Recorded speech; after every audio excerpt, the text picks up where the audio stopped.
Dolphin Show. We're on the Team 980, always live as well on the free Odyssey app and streaming on YouTube at the Team 980. Back in D.C. After a couple days in Indianapolis, but happy to go to the phones and bring in someone who is still there and a veteran of many NFL combines. It is Mike Tannenbaum, ESPN NFL Front Office Insider. Mike, welcome back to the show. Good to be with you.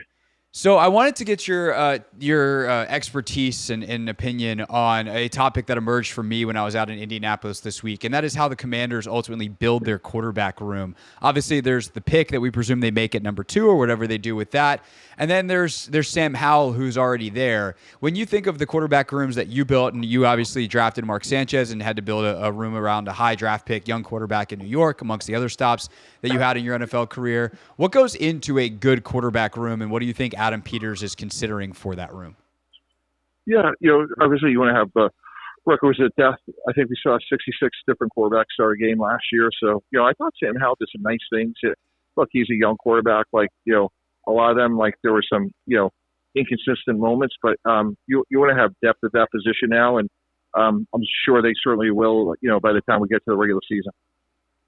So with that said, though, would you be considering trading Sam, not because he's not a good player, as you just said, he did some good things. I think if he's your backup, you feel good about that, but of having a more veteran presence with Drake Maye, Jayden Daniels, whoever it is they ultimately drafted that position?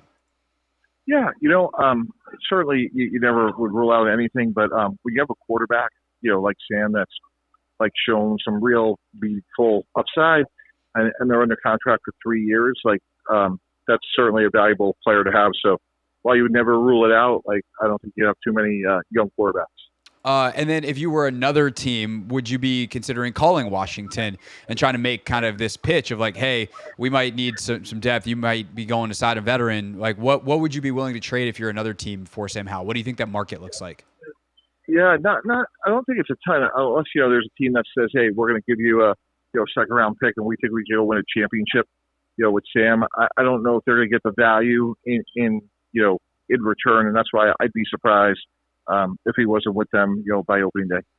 All right, Mike Tannenbaum is with us, ESPN NFL Front Office Insider. Another story that emerged later in the week from your colleague Adam Schefter is that Commanders owner Josh Harris is sitting in on some of the meetings. Now, I tend to think this isn't that big of a deal. I don't think he's going to be meddling or trying to make picks in the way that perhaps the last owner did here. But what's your experience been with different owners and kind of their participation in the draft process? Yeah, I always like it. I think it says a lot about Josh Harris's commitment. Like you said, it's just one or 2 days in what's literally an 11-month year process. Obviously around the combine and the draft, there's a lot more eyes put on it. But I think it's great that he's out here making the effort, and it's obviously an important decision. But knowing him by his reputation, I'm sure he'll let the appropriate people make the decision at the appropriate time. How did you use, for lack of a better word, your owners on football stuff? Because a guy like Josh Harris has great professional experience. He's been around leaders of all kinds. Do you want their opinion on anything other than signing off and saying yes, Mike, you're doing a great job if you're the general manager, and that vote of confidence? How do you use an owner as a front office executive? Yeah, it's a great check and balance. Just in terms of sometimes they'll ask questions that you didn't think of, and then you try to ask more questions, and it's just a great part of the process because they could see things that maybe you didn't see. And I always liked it when Steve Ross, Wade Johnson, whoever was around, and it's just another set of eyes and somebody that has a lot of experience and success. And to me, again, I like to have them. I try to pull those guys in closer as you go through the process.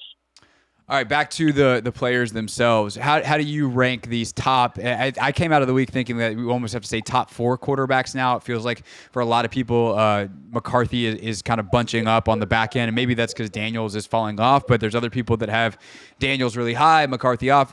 How do you kind of rank this top group of quarterbacks tier-wise?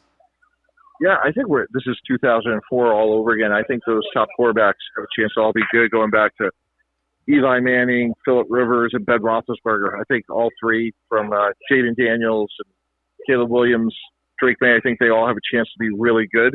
They all have their strengths. I think you look at Maye, his size, to me, reminds me a little bit of Justin Herbert.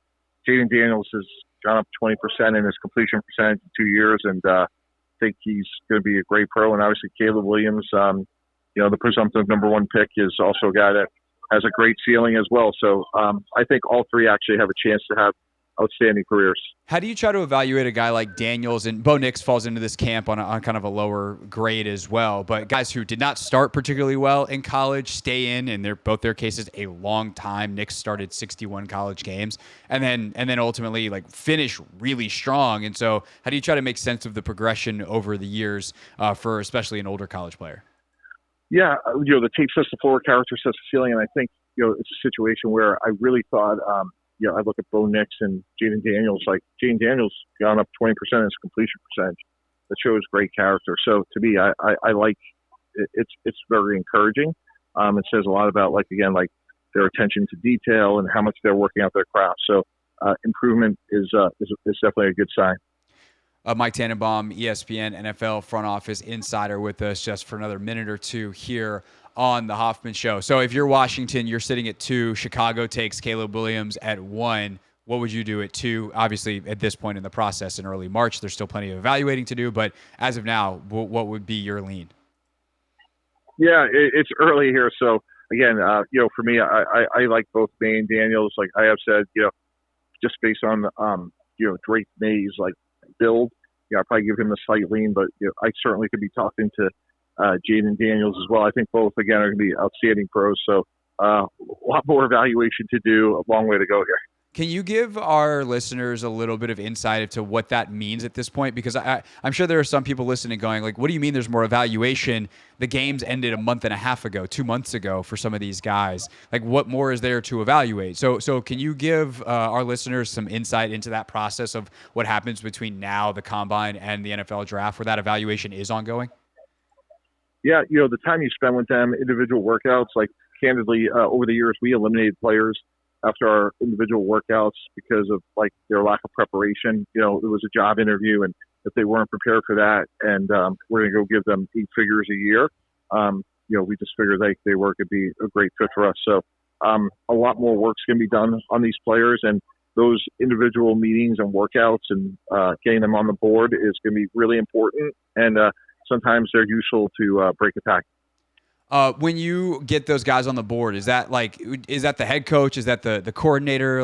Because I think of this Washington offense right now, and Cliff Kingsbury seems to be looking to build it. It's not necessarily going to be what he's run in the past. So I guess Cliff just kind of gets them on the board. And what are those meetings like? Yeah, that's exactly right. They may send out a playbook a couple days ahead of time and say, hey, we're gonna go. Yeah. So, every team does it a little bit differently, but knowing Cliff Kingsbury the way I do, he was a player for us in New York, and and Dan Quinn and Adam Peters, they will be very thorough in their process, and however it works out for them, I'm sure they'll get the player that they're very comfortable with. All right, so let me ask you this as the last question then, since you do know Cliff. He said in his opening press conference that he's not going, he wouldn't call what he's going to run here air raid anymore. What does that mean to you as a guy who knows him and knows obviously that the air raid is kind of how he grew up in football? What do you think this 2024 Commanders offense is going to look like? Yeah, I just think he's a life learner and somebody that he always is trying to get better. Spent a year at USC, and I think he'll probably adopt some of their concepts as well. So I think he'll have some, 4 wides in him that, maybe part of his core, but I think it evolves over time. I think they'll have a meaningful run game, and, it'll continue to evolve. And, that's kind of who Cliff is, always trying to get better, a very competitive guy. And I'm sure they'll build a really successful and productive offense there. Mike Tannenbaum, ESPN NFL Front Office Insider. Know you're very busy out there. Appreciate a little time on the phone here today, Mike. Thank you. Okay, thank you. This is the Hoffman Show on the Team 980 and the Odyssey app.